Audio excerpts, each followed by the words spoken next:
Bueno, muy buenas tardes a todos. Muchas gracias por venir a este seminario del departamento que se realiza todos los miércoles a las 12. Hoy día tengo yo el gusto de presentar a mi colega y amigo, el doctor Michael Hanford, que va a dar el seminario en esta ocasión. Y como introducción para la gente que no lo conoce tanto, Mike hizo su doctorado en filosofía, que podemos decir de ciencias, ¿no? En la Universidad de Cambridge, en Reino Unido, el 2001. Luego de eso hizo un postdoc allá e ingresó a la Facultad de Ciencias de la Universidad de Chile el 2005 como profesor e instructor. En esa época se ingresaba no como profesor asistente, sino que antes, ¿sí? Y ahí coincidimos porque yo ingresé como postdoc, que era en el fondo como un poquito peor que instructor. Pero bueno, ya desde el 2014, Mike es profesor asociado del Departamento de Biología y durante su carrera, en estos 15 años, ha formado varios estudiantes profesionales, 4 tesis de doctorado, 11 tesis de magíster, más de 19 tesis de pregrado, y participa activamente como coordinador y colaborador en cursos de fisiología vegetal, porque es su línea de investigación en el área de las plantas. Y también en taller de biotecnología vegetal, pero también él colabora y es invitado de otros cursos de pregrado y posgrado en la facultad y fuera de la facultad.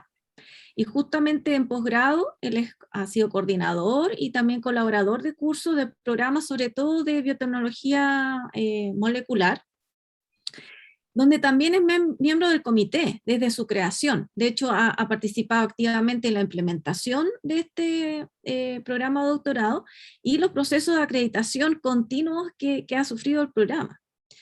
Bueno, junto a esto, el año 2019 obtuvo o aceptó el cargo de vicedecano de nuestra facultad. Antes fue director de la escuela de pregrado, siempre ha tenido cargos administrativos bien potentes.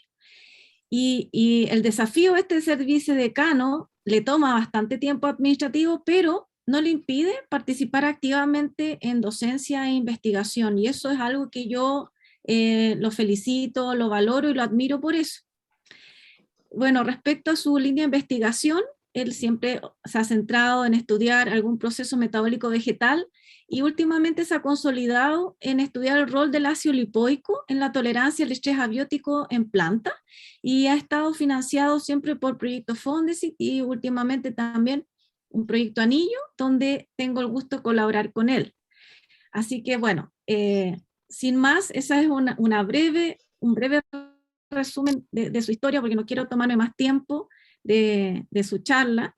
Y más que nada, yo feliz de siempre participar y colaborar con él, y los dejo con él, Mike Hanford. Muchísimas gracias, Claudia, por tu introducción. También tengo el gran gusto de colaborar contigo en varias instancias desde que ingresamos a la facultad hace tantos años atrás. Y justamente lo que mencionaste sobre los proyectos en que estoy participando, les quiero mostrar algunos de los resultados, algunos publicados, algunos no, que estamos realizando en el marco de proyectos Fondesit y también en el proyecto Anillo que está andando junto con colegas de la facultad y también con colegas en otras universidades nacionales. Muchas gracias también por la invitación a exponer algunos de nuestros hallazgos en esta instancia. No es de absolutamente ninguna sorpresa para nadie de que lo que conocemos ahora como el cambio climático, que ha cambiado de nombre en distintos periodos, es una seria amenaza a la agricultura de nuestro planeta. Se estima, y hay distintas cifras dependiendo de la fuente, pero se estima que aproximadamente unos 40% de la superficie potencialmente cultivable en la Tierra es afectado por, de alguna manera, por los efectos de la sequía y que eso tiene un efecto dramático en la producción de los distintos cultivos. Muy recientemente, hace solamente unos 3 semanas atrás, la IPCC, que es este panel intergubernamental, produjo su 6º informe, que fue liberado con muchísima publicidad al mundo.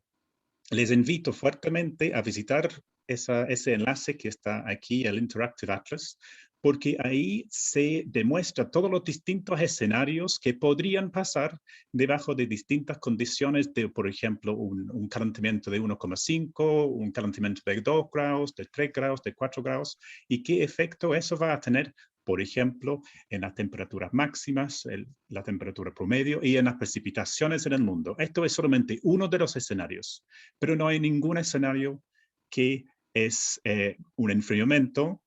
Está todo aquí en rojo, y en general es el hemisferio norte que sufre mayor. De todas maneras, hemos visto el efecto en los últimos inviernos y veranos de algunos incendios muy terroríficos ahí en Siberia y en Canadá, con 48 grados, por ejemplo, rompiendo todos los récords.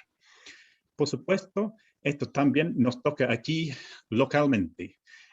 Incluso hemos hablado mucho en cómo ha afectado uno de los lagunas presentes en la región metropolitana. Aquí el CRE2 de la Facultad de Ciencias Físicas y Matemáticas se está modelando cómo ha ido disminuyendo el tamaño de la superficie, el volumen del agua presente en la laguna Aculeo, y actualmente está en esta situación aquí. Y incluso a nivel internacional, la falta de nieve y la falta de el retroceso de los glaciares se está haciendo noticias muy recientes ahí en el extranjero. La lluvia que recibimos en Santiago, que fue anunciado con mucho bombo y platillo, al final fueron unos 15 milímetros la semana pasada, quizás unos 3, 4 en estos últimos días. Y lo que ha ido es aliviar el déficit de agua aquí localmente desde un menos 70% a un menos 65%. Y ahí eso es en la región metropolitana. Todavía estamos muy por debajo de lo que se requiere para la agricultura y para un año común.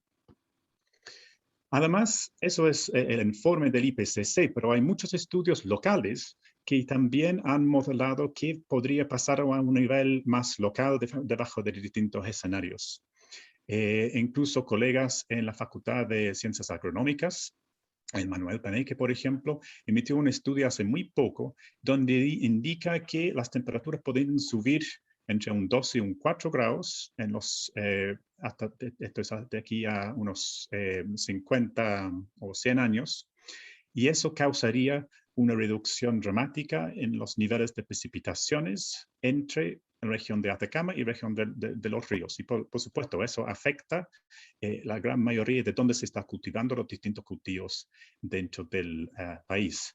De manera gráfica, esto es parte de sus informes, siempre se está mostrando en términos de temperatura unos incrementos de temperatura en distintos lados, en distintas regiones de Chile, y aquí en rojo, distintos niveles de bajas en las precipitaciones. Y de hecho, las precipitaciones que llegarán, lo más probable es que van a llegar en tiempos muy intensos y muy cortos. Por ejemplo, a fines de enero este año, nosotros en Santiago recibimos una lluvia muy intensa de 48, 49 milímetros en un muy corto tiempo. Eso causa otro tipo de estragos, incluso para la agricultura. Y estas consecuencias son muy notorias cuando uno va al campo. Por ejemplo, la falta de agua no solamente se conoce como una sequía, pero muchas veces con el incremento en la transpiración y la evapotranspiración se produce un efecto así, que es como una costra de sal que aparece en la superficie. Esa costra de sal es un signo de que hay un incremento en la salinidad del suelo, y estos incrementos en la salinidad y la carencia de agua significaría una disminución en el crecimiento, en el desarrollo vegetal y muchas veces en el rendimiento también.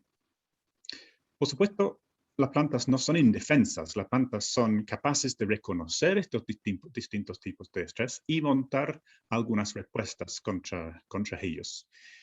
Y esto es solamente algunos de los distintos tipos de estrés abiótico, ¿no? Estamos considerando aquí los patógenos y los otros microorganismos, por ejemplo, presentes en el suelo y en las hojas. En términos del estrés abiótico causado por el medio ambiente, muchas veces estos estrés se concentran en causar un estrés osmótico dentro de la célula vegetal y o un estrés oxidativo dentro de la célula vegetal. Eso es reconocido y hay distintas vías de traducción de señales para eventualmente tratar de montar una respuesta. Y dependiendo de la magnitud y la temporalidad de esta respuesta, significa que la planta es capaz de al menos tolerar y no sufrir tantas consecuencias del embate del medio ambiente.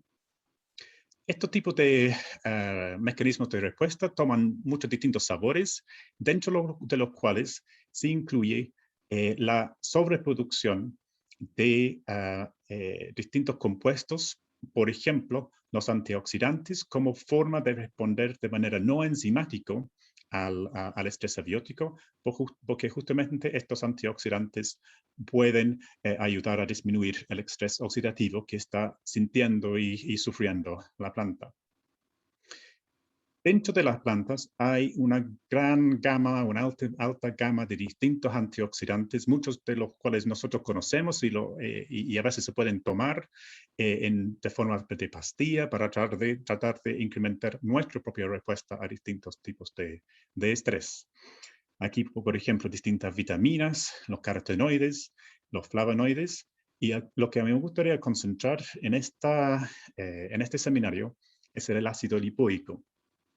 Este ácido lipoico es uno de los antioxidantes y es particularmente poderoso dentro de la célula vegetal. Esto es su estructura, tiene una cadena de ácidos grasos y este grupo carboxilo puede estar libre y actúa como antioxidante o puede estar unido a distintas proteínas. Son algunas proteínas muy especiales dentro del metabolismo primario de las plantas. Esta es la parte esencial para su actividad antioxidante. Y dado su estructura, significa que es capaz de actuar tanto en ambientes acuosos como dentro de la célula, pero también puede traspasar membranas. Entonces, por eso es particularmente valioso y, para el uso y para la respuesta a distintos estreses producidos en las plantas. De hecho, los niveles de este compuesto y de su par, el dihidrolipoico, ácido lipoico, aumentan en distintos tipos de estrés abiótico. Aquí hay solamente dos ejemplos, uno de trigo y otro de cebada. Un estrés por metales pesados produce un incremento después de un corto periodo de tiempo de estas moléculas en las hojas. Y aquí, en cebada, en un estrés salino, al incrementar el estrés salino dentro de márgenes subletales, la cantidad de las distintas moléculas de ácido lipoico y de hidroácido lipoico aumentan en los distintos cultivares. El ácido lipoico proviene de una manera directa del ácido octanoico. Esto es como un resumen de la ruta de síntesis. A veces este ácido octanoico está unido a otras proteínas y a veces también este ácido lipoico está unido a otras proteínas. Y la enzima responsable de activar el ácido octanoico, que no tiene una capacidad antioxidante, es esta enzima acá, el LIP1, el lipoil sintasa. Este lipoil sintasa agrega dos grupos sulfhidro en el carbono número 6 y en el carbono número 8 de ácido octanoico. Entonces, esto es la enzima clave dentro de las plantas para activar esta molécula para producir este antioxidante tan poderoso. Y nuestra investigación se ha enfocado en los últimos años tanto en la molécula en sí, el ácido lipoico, como en la enzima, la lipoil sintasa, para tratar de incrementar el contenido de ácido lipoico o aumentar la resistencia a estrés abióticos en plantas. Hemos seguido dos distintas estrategias a grandes rasgos. Primero es la sobreexpresión de la lipoil sintasa, esta enzima clave para aumentar la síntesis del ácido lipoico. Y la segunda es la aplicación exógena de la molécula a plantas para aumentar su tolerancia a distintos tipos de estrés abiótico, entonces considerando el ácido lipoico como un bioestimulante.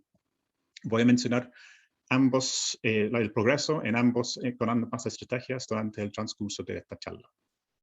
Entonces, nuestra primera aproximación es la sobreexpresión de la lipoil sintasa. Hemos elegido el tomate como modelo de estudio porque es un sistema bastante maleable, manipulable de manera genética y además, obviamente, está produciendo frutos, entonces tiene mayor relevancia para la agricultura chilena, bueno, y nacional también.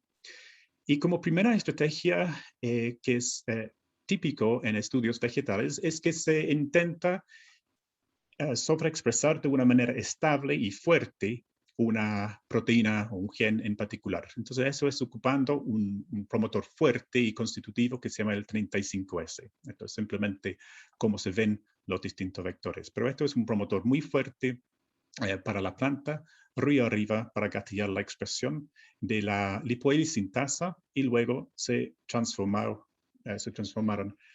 plantas de tomate.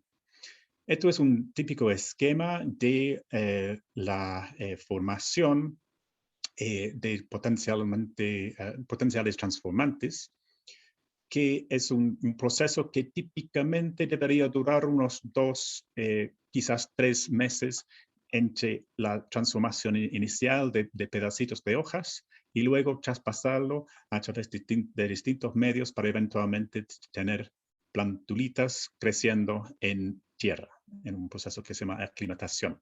Típicamente dura unos 2 meses. Pero lo que Jorge Arraya y Simón Miranda, dos estudiantes de posgrado en el laboratorio, descubrieron es que una de estas fases fue tremendamente alargado, duró unos 3 meses, entonces todo este proceso duró casi 5 meses.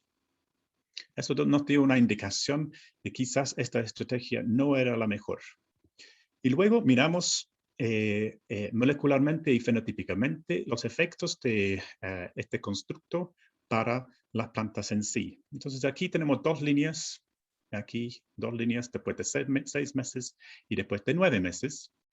Y podemos ver que efectivamente al nivel molecular hay una mayor expresión del transgen en este caso, producto de su sobreexpresión con el promotor 35S. Y además hay un nivel superior del ácido lipoico. Entonces, técnicamente, molecularmente, había resultado la estrategia. Sin embargo, a nivel fenotípico, podemos ver que hay un efecto dramático en su estatura y en la tasa de desarrollo. Mira aquí el control negativo que no ha sido transformado con el mismo vector. Después de 6 meses está produciendo frutos que son verdes. Aquí no hay ni siquiera floración. Y en este caso, luego de 9 meses, el control negativo, estos pequeños frutos se han desarrollado, se han madurado y producen frutitos. Esto es una variedad tipo tomate cherry, que se llama microtom. Y estos frutos son pequeños y totalmente formados. A diferencia de esta línea, la línea 6, que apenas tiene 2 frutos muy inmaduros después del mismo tiempo. Entonces, como estrategia, fue una estrategia inicial y sumamente interesante, pero nos hizo repensar la mejor manera de tratar de sobreexpresar estos genes. Y lo que María Paz Covarrubias y seguido por Juan Fuentes en el laboratorio están realizando como parte de sus estudios de posgrado es utilizar un promotor distinto.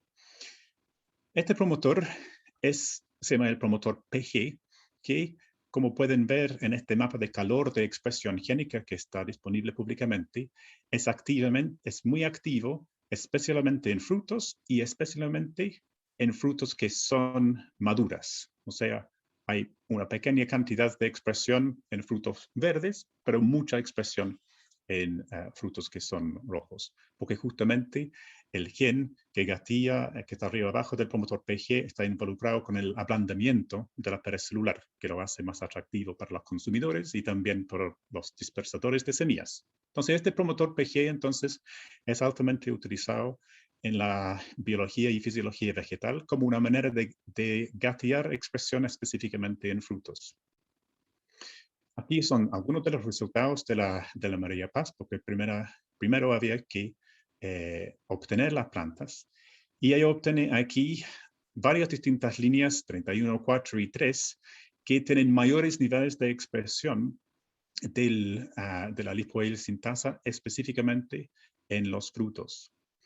Y de una manera muy alentadora, estos frutos tienen varios rasgos que son iguales a los tomates silvestres, tipo wild type. O sea, no hay una diferencia en su diámetro, por ejemplo, y además en términos de su fenotipo, se pueden ver que estos frutos, luego de un tiempo razonable, estos son solamente 3 meses, estos frutos se parecen a tomates dentro de un poco tiempo. Entonces, esta estrategia se ha resultado de manera mucho mejor. Y lo que está haciendo Juan actualmente es seguir con estas líneas para visualizar cómo van a responder a distintos estrés abióticos. Y lo otro que se está realizando en el laboratorio es un trabajo doctoral que está siendo recientemente iniciado por la Pamela Cabedo, porque claramente la parte de la planta que está más expuesto a distintos estrés abióticos, en general son las raíces. Entonces, son ellos que están sensando la sequía y son ellas que están sensando la salinidad. Entonces, para poder gatillar la expresión de lipoil sintasa específicamente en raíces y específicamente bajo condiciones de estrés, ella ha realizado una gran búsqueda de distintos promotores que son raíz específico y que son estrés específico. Entonces encontró estos son dos de los que está a ocupar, el RD29A y el CYP-K6, que en condiciones sin sal hay muy poca expresión en los trabajos publicados por otros autores en las raíces, y al someter las raíces a concentraciones más altas de sal, de cloruro de sodio, se gatilla su expresión específicamente en las raíces. Entonces la idea, como parte de sus experimentos doctorales, es clonar la lipoil sintasa río abajo de estos promotores, para que justamente es en las raíces que se va a gatillar un mayor contenido de ácido lipoico, para que ojalá las plantas tienen mayor resistencia a la salinidad, y también estos dos promotores responden a la sequía. La otra estrategia que va a explorar es utilizar el CRISPR para poner estos promotores aquí arriba de un Cas9 desactivado, para que esta Cas9 se está uniendo específicamente a través de los RNA guía, específicamente al promotor endógeno de la lipoil sintasa que ya posea el fruto del tomate. Entonces, bajo estas condiciones de estrés, entonces se uniría este Cas9 que es desactivado a su promotor. Y eso es un Cas9 que también tiene otra modificación. Tiene una proteína agregada que se llama el VP64, que reclutaría la maquinaria transcripcional para gatillar la expresión del IP1 posteriormente. Aquí estamos en la fase de la construcción de los distintos vectores, entonces ojalá en una ocasión futuro puedo mostrarles los resultados de esta estrategia. Sin embargo, la otra estrategia que estamos explorando es el uso del ácido lipoico como un bioestimulante. El ácido lipoico se había utilizado muy poco en la literatura, había muy pocas instancias de cuáles son los efectos de agregar el ácido lipoico a las distintas plantas. Y el Jorge Arraya, en su trabajo doctoral, fue o es un estudiante muy curioso, y esto fue parte de su unidad de investigación al comienzo de su doctorado en biotecnología molecular. Muy curiosamente, lo que él decidió hacer como parte de su unidad fue someter, estas son plantas de Arabidopsis, y agregó una pequeña cantidad, hizo una curva de calibración, y al agregar una pequeña cantidad, una pequeña concentración, aquí 100 nanomolar de ácido lipoico, visualizó el efecto que tenía ese compuesto, este antioxidante, en el crecimiento radicular. Estas son plantas que están creciendo en placas de agar de manera vertical, entonces es muy fácil visualizar las raíces. Y en A son condiciones control, y B es al agregar 100 nanomolar del ácido lipoico.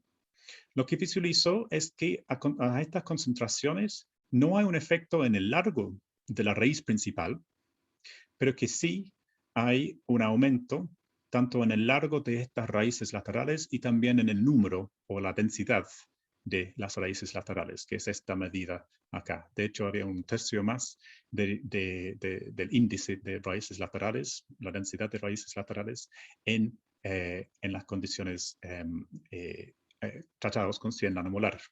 Cuando intentó concentraciones más bajas, de 50 o 25 nanomolar, no vio el mismo efecto, porque era debajo de un umbral, y cuando ocupó concentraciones en el rango micromolar o milimolar, incluso en algunos, había un efecto muy negativo para el desarrollo de la planta. Entonces, siguió estudiando particularmente con esta concentración y concentraciones menores. Esto fue en Arabidopsis, y luego traspasó este conocimiento a ver el efecto que podría tener el ácido lipoico al incubar en el medio tomates, también este tomate microtom tipo cherry, a estas concentraciones durante un largo periodo de tiempo para ver su efecto en la producción. Esto siempre en condiciones normales, o sea, sin aplicar ningún estrés.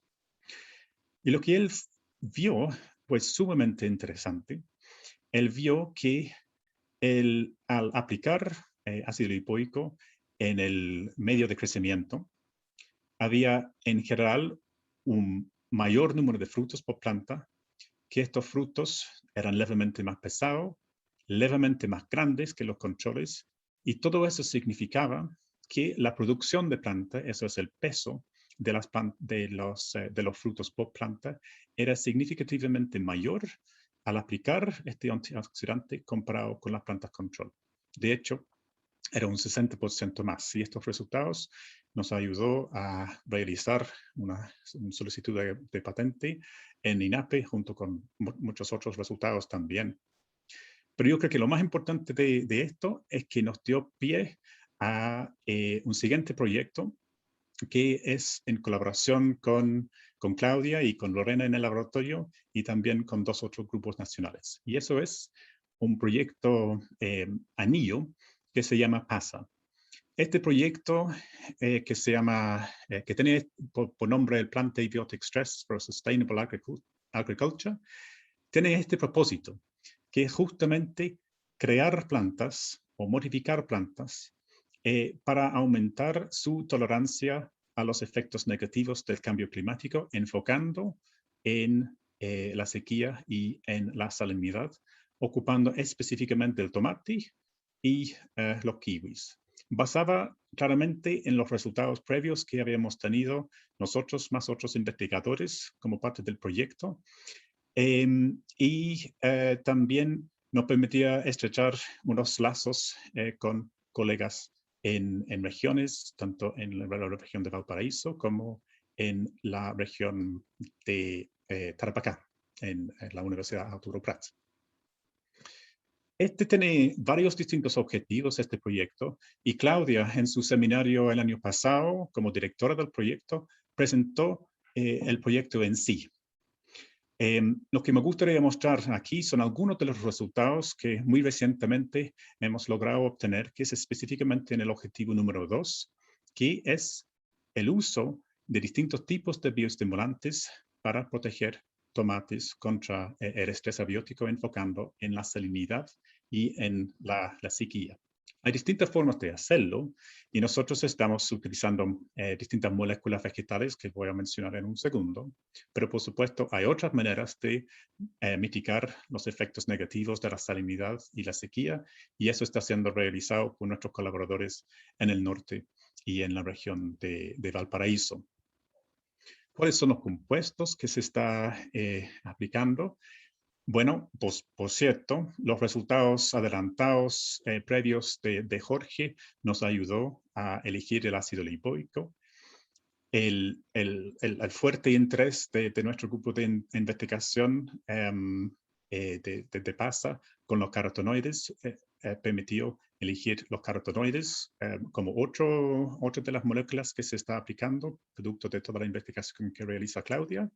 Y Lorena Norambuena, que también es parte de este proyecto, había realizado en otros proyectos anteriores, había identificado varios en screen en prospección por química genómica, unos 3 moléculas de las bibliotecas que ella obtiene, que ella posea, que podrían servir para aumentar crecimiento radicular y aumentar entonces la resistencia de las plantas de tomate a este estrés.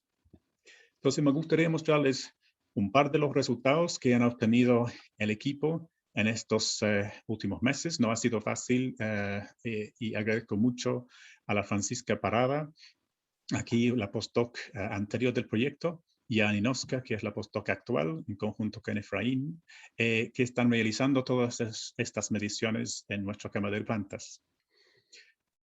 Uno de los primeros ensayos que fue realizado es aplicando al medio de crecimiento el ácido lipoico en distintas concentraciones y luego someter esas mismas plantas de tomate al estrés. Y en este caso, el estrés es por sequía. El estrés por sequía es bastante fácil de aplicar, pero es difícil monitorear.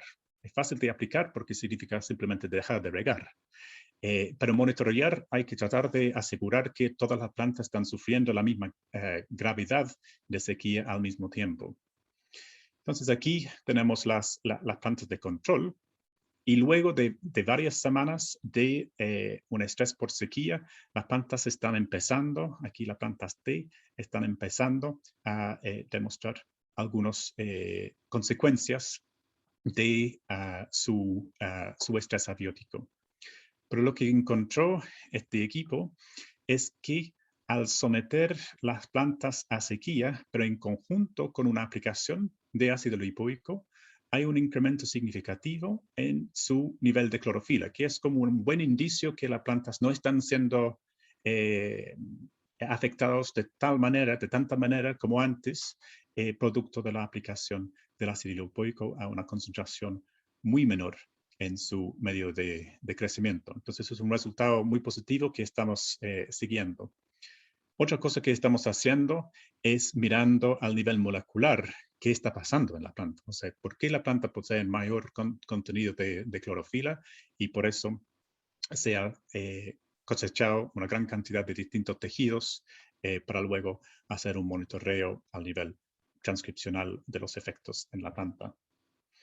Eso fue sequía y esto es salinidad, sometiendo las plantas a una concentración bastante alta, 150, 160 milimolar de cloruro de sodio. Y aquí son las plantas control y aquí en el medio son las plantas que están sufriendo claramente las consecuencias de ese estrés. Hay mucho mayor clorosis en las hojas, como uno de los indicios.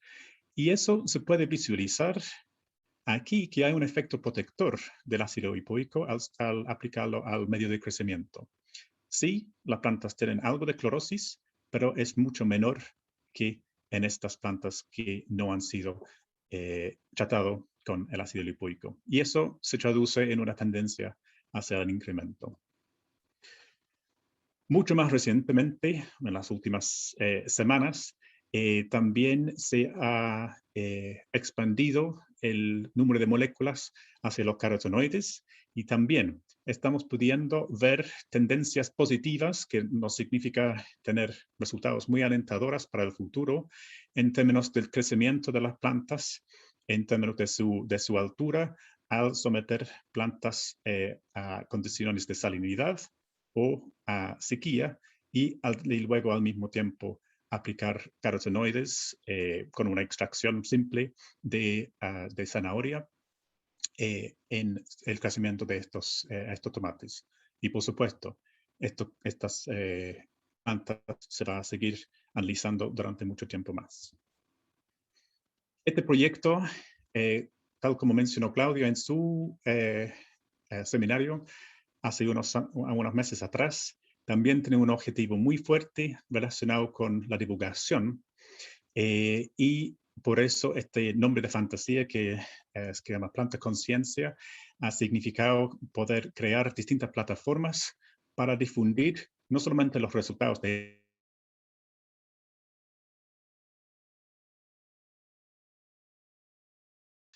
utilizando CRISPR y significa poder difundir al nivel mucho más masivo a través de distintas cuentas, LinkedIn, Instagram, los hallazgos del proyecto, pero también muchas novedades relacionadas con el cambio climático, sus efectos en la agricultura, la biotecnología vegetal y también lo que está realizando el equipo de trabajo. Nos ha ido bastante bien y muchas gracias a ese equipo. El equipo de trabajo que ha funcionado, que está trabajando en esto, es muy grande. Básicamente son dos equipos de trabajo que solapan de cierta medida. El equipo de trabajo relacionado con el proyecto ANIO, que se llama Planta Conciencia, es un excelente equipo que nos reunimos muy frecuentemente, liderado por Claudia, con integrantes aquí localmente, integrantes aquí del INIA, La Cruz, en la quinta región, y también Ricardo Tejos, un ex estudiante de biotecnología molecular de nuestra facultad que ahora trabaja en la Universidad Arturo Prat. El grupo de investigación está compuesto por estudiantes de pregrado y posgrado, por postdocs, y con un equipo muy fuerte de divulgación y gestión y asistentes de investigación. Y en términos del proyecto relacionado con la sobreexpresión del ácido lipoico y la lipoidsintasa en las plantas, agradezco mucho a Fondos Irregular, distintos concursos y además, por supuesto, el equipo de trabajo que trabaja conmigo en el laboratorio. Y finalmente, agradezco a cada uno de ustedes por su interés y por asistir a esta charla. Y por supuesto, estoy ya no para contestar cualquier pregunta, cualquier duda que tienen en este instante. Muchas gracias.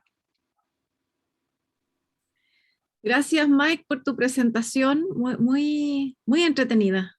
Yo que me sé la historia me entretuve. Muy bien. Álvaro tiene la primera palabra. Hola a todos, hola Claudia, gracias. Mike, gracias por la presentación.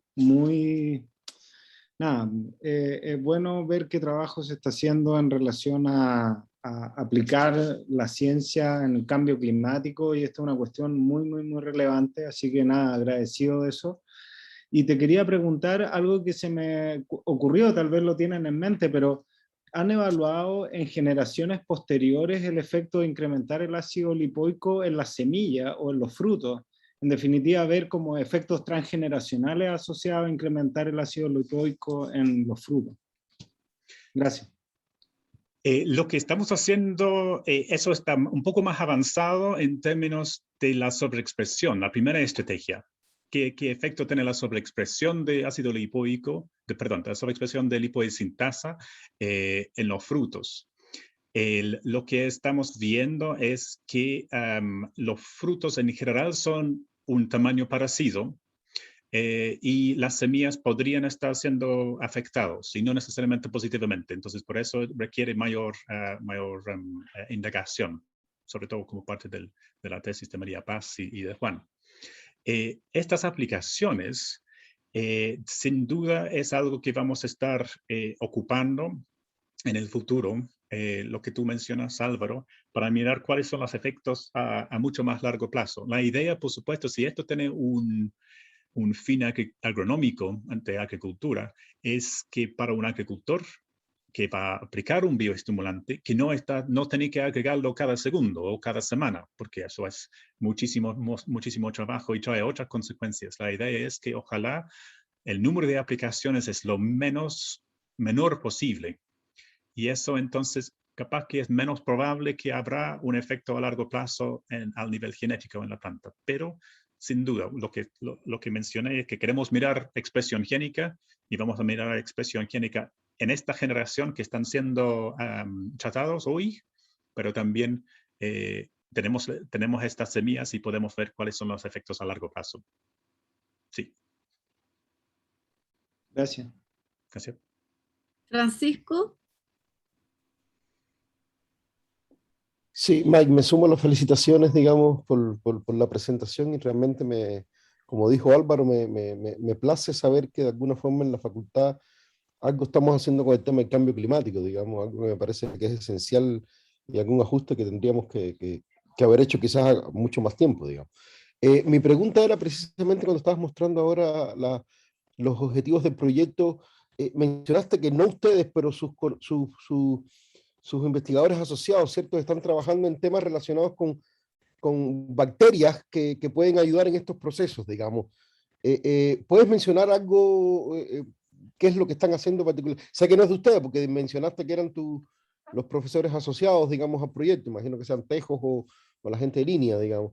Eso, ¿qué cosas se pudieran hacer entonces o que están haciendo para el impacto cierto del cambio climático, ya sea en la sequedad o en la carencia hídrica, digamos, puedan tener los organismos también entonces en estos cultivares?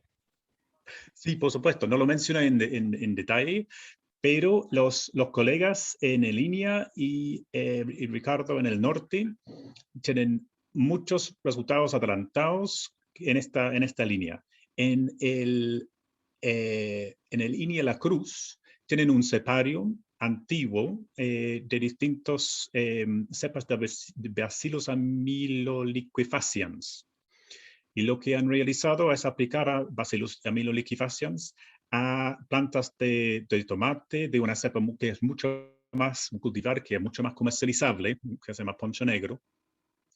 Y están mirando el efecto de poner estos PGPRs, estos rizobacterias, en el crecimiento vegetal.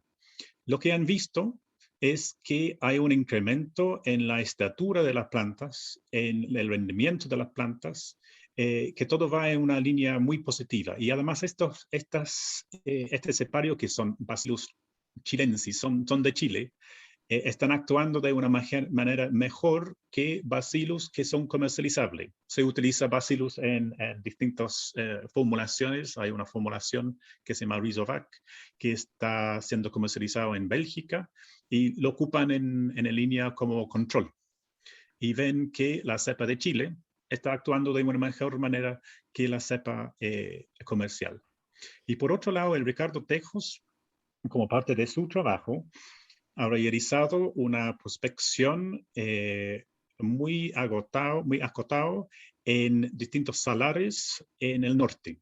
Entonces ha coleccionado alrededor de las raíces de especies nativas que están creciendo naturalmente allá en el norte, en el salar de Huasco, por ejemplo, y obtuvo, si mi memoria no me falla, como unos 250 distintas cepas que son capaces de estimular el crecimiento vegetal. Pero lo más importante es que de esos 250 hay unos 10 o 11 que todavía son capaces de estimular en condiciones de estrés salino. Entonces lo que hizo es ensayos en placas, en Arabidopsis, para mirar cuáles son las cepas que son capaces con una concentración, no sé, 100 milimolar de cloruro de sodio, de resistir el estrés abiótico, la cepa misma, y además estimular el crecimiento vegetal al mismo tiempo. Esos, si mal no recuerdo, son Staphylococcus y son Pseudomonas. Y se está aplicando, o sea, se aplicará cuando se masifica esas cepas específicamente a las plantas de tomate.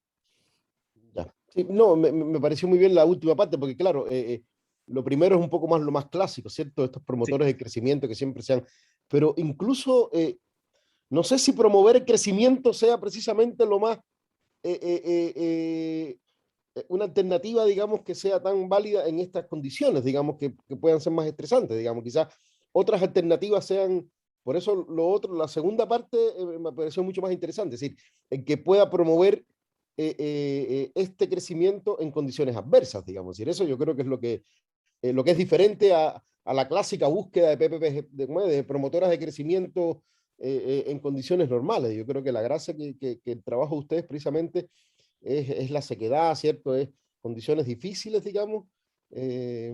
Así que, bueno, gracias por la respuesta, me parece perfecto. Y además es muy multifactorial. Un estrés salino afecta no solamente la concentración de sal física,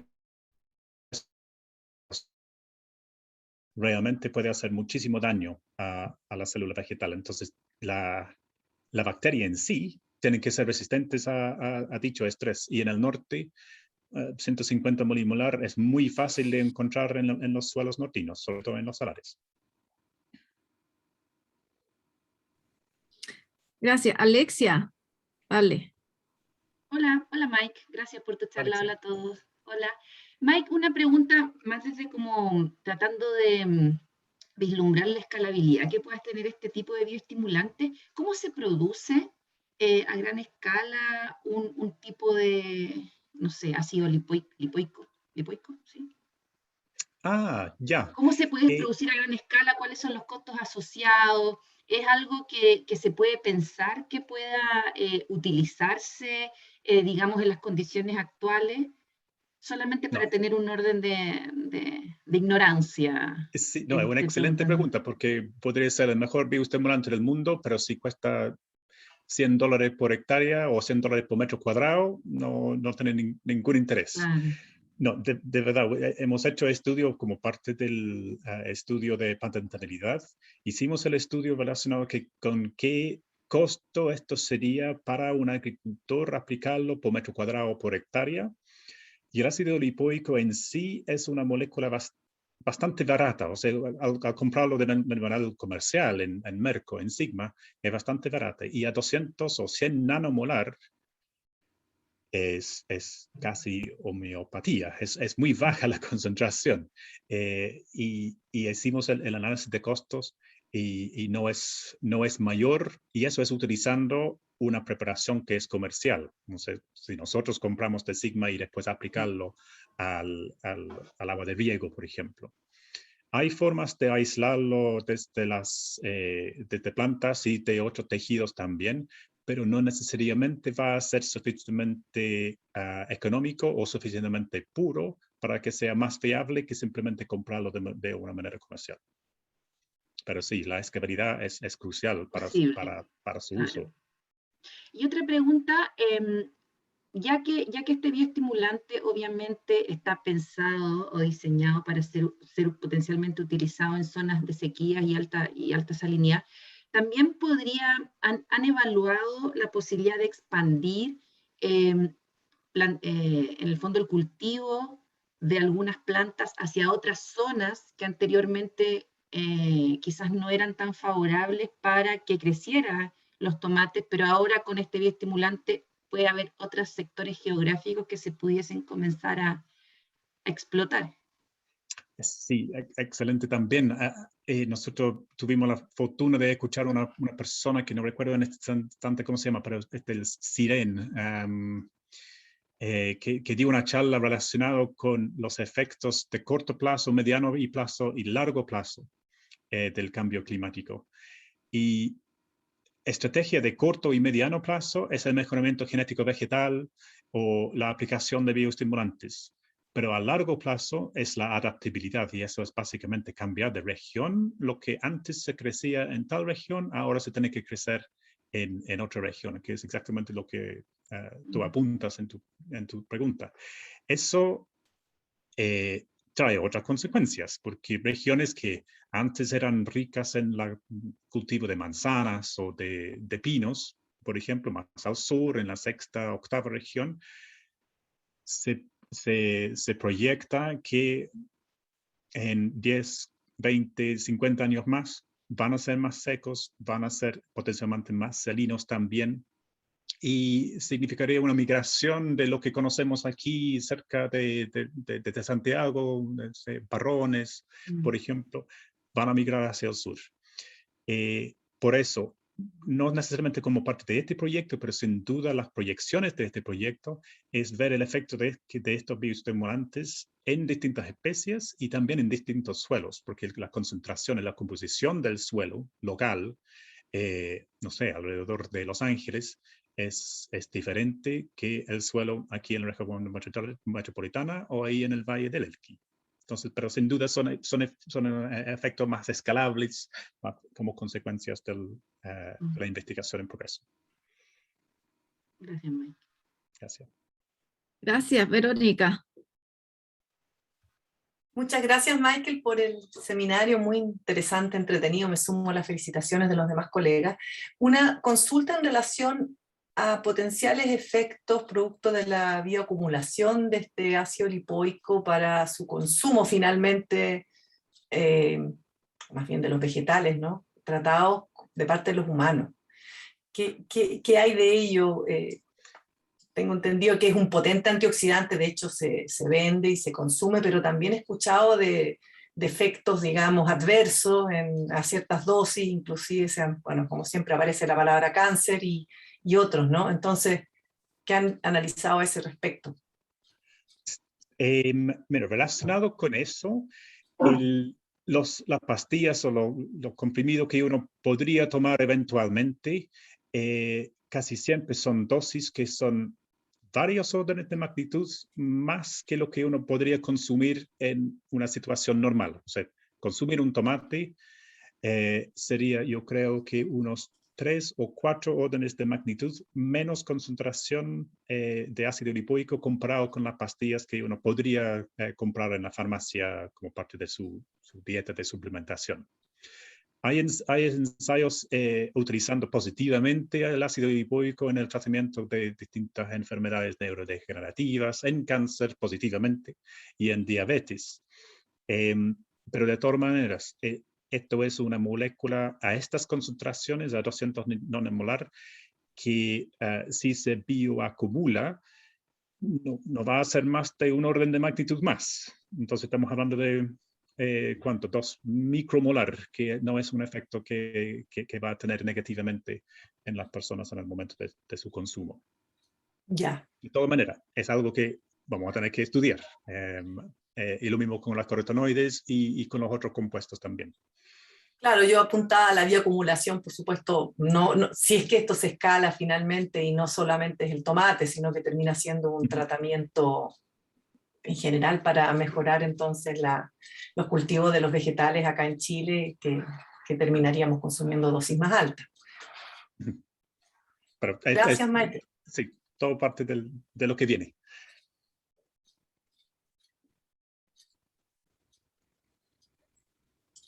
Bueno, muchas gracias por las preguntas. No sé, Alex, si habrá alguna pregunta en el YouTube que yo no veo.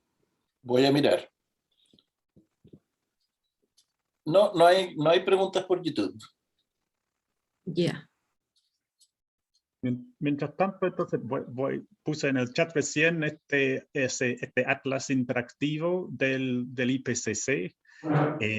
Realmente es entretenido, es una forma muy visual para ver los potenciales efectos. Es entretenido, pero también algo atemorizante, algunos efectos que se proyecta que va a pasar. Pero ayuda mucho a concientizar de una manera muy visual a lo que está pasando. Ya se subió 1,1 grados de los 1,5 que dijo que iba a ser el límite según el Acuerdo de París. y dicen cada décima de grado que hay que sube la temperatura promedio tiene un efecto muy negativo para la agricultura y la vida humana y de otras especies en el planeta. Así es, lamentablemente. Bueno, por lo menos estamos aportando con un granito de arena con este proyecto y ojalá tengamos buenos resultados en el corto plazo que son necesarios. Bueno, no sé si no hay ninguna otra pregunta. Podemos ir cerrando. Ah, Liliana.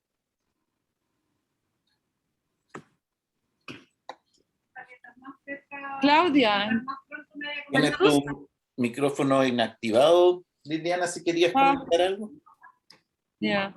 Perdón, Michael, hay experimentos que muestran que la planta, cuando se sube de a poco la temperatura o va aumentando de a poco el estrés hídrico, adquiere una tolerancia natural, que es distinto que cuando uno en el laboratorio expone a la planta desde 25 grados Celsius a 40 grados Celsius para ver realmente los efectos, por ejemplo, que podría tener el ácido lipoico. Entonces yo te quería sugerir, si no lo han hecho, pero a lo mejor lo han hecho, hacer estos experimentos de adaptabilidad y ver si el ácido lipoico va subiendo naturalmente en condiciones en que la temperatura va subiendo a poco, porque en el medio ambiente la temperatura no sube drásticamente 25 a 40. Bueno, leíto. Sino que va subiendo de a 25, qué sé yo, a 28, a 30, así hasta llegar a 45, en las horas más calurosas del día.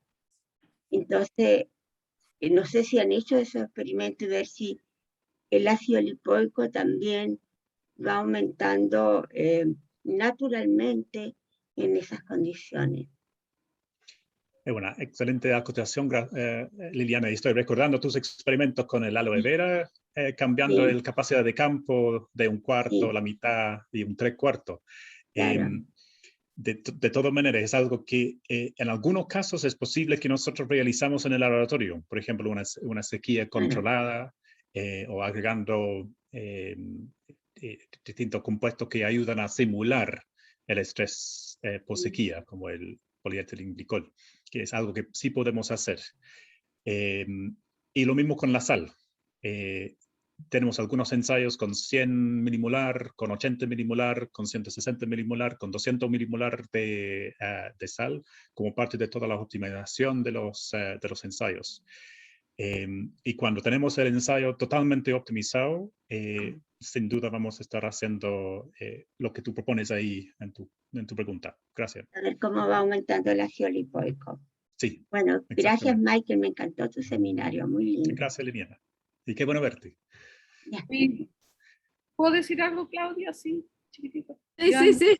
Sí, es que yo había querido hacer como la misma pregunta que hizo la Vero Palma en realidad y ya la respondió. No es tóxico, me parece increíble porque esas cosas hay que decirlo. Pero quería felicitar a Michael y a ustedes, a la Lorena y a Claudia, por el trabajo que están haciendo, porque yo creo que es súper importante que nos preocupemos de la realidad. Ya, y la realidad que es una realidad que está ahí al lado nuestro. Entonces, está encima. Está encima, claro, exacto. Entonces, me parece increíble, los felicito a todo el grupo. Y a Michael en especial, porque estuvo muy bueno su seminario. Muchas gracias, María Rosa, y quiero agradecer también a Claudia y Lorena, y por sobre todo a todos los integrantes del grupo y del equipo, porque eso lo hace posible. Sí. Bien, muchas gracias. Ya, pues, agradezco de su presencia en esta ocasión, el seminario, y ya damos cierre, ¿no? Muchas gracias, Claudia. Muchas gracias a todos. Chao. Nos estamos viendo. Chao. Chao. Nos vemos. Chao, chao. Chao.